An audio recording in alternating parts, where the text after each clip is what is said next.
Nor indeed could I have done so without ropes, as from the spot I had reached to the bottom of the chasm, the sides of the rock sank down abrupt, smooth and sheer. I retraced my steps with some difficulty. Now I have told you all. You will descend again.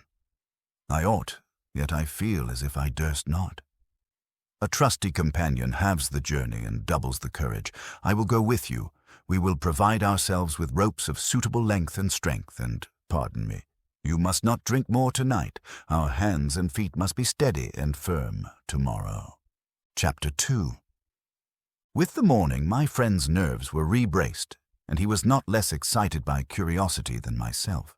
Perhaps more, for he evidently believed in his own story, and I felt considerable doubt of it.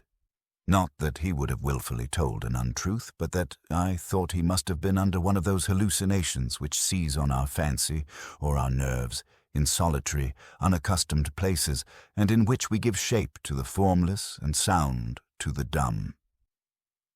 We selected 6 veteran miners to watch our descent, and as the cage held only one at a time, the engineer descended first, and when he had gained the ledge at which he had before halted, the cage rearose for me. I soon gained his side.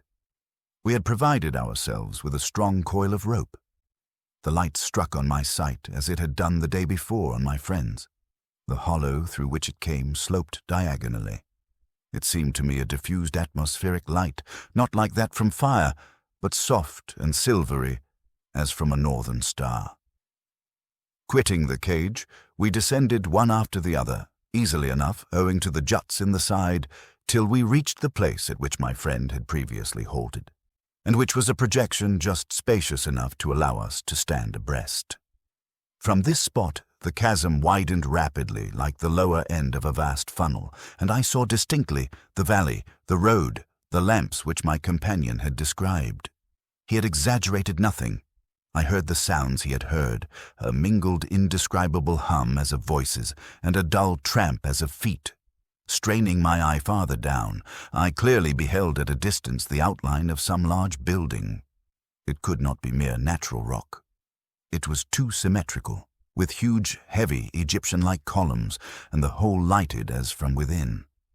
I had about me a small pocket telescope, and by the aid of this I could distinguish, near the building I mention, 2 forms which seemed human, though I could not be sure. At least they were living, for they moved, and both vanished within the building. We now proceeded to attach the end of the rope we had brought with us to the ledge on which we stood, by the aid of damps and grappling hooks, with which, as well as with necessary tools, we were provided.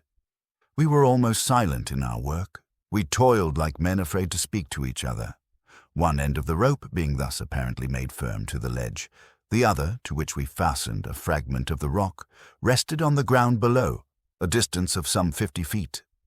I was a younger and a more active man than my companion, and having served on board ship in my boyhood, this mode of transit was more familiar to me than to him. In a whisper, I claimed the precedence, so that when I gained the ground, I might serve to hold the rope more steady for his descent. I got safely to the ground beneath, and the engineer now began to lower himself. But he had scarcely accomplished 10 feet of the descent, when the fastenings, which we had fancied so secure, gave way, or rather, the rock itself proved treacherous and crumbled beneath the strain, and the unhappy man was precipitated to the bottom, falling just at my feet and bringing down with his fall splinters of the rock, one of which, fortunately but a small one, struck and for the time stunned me.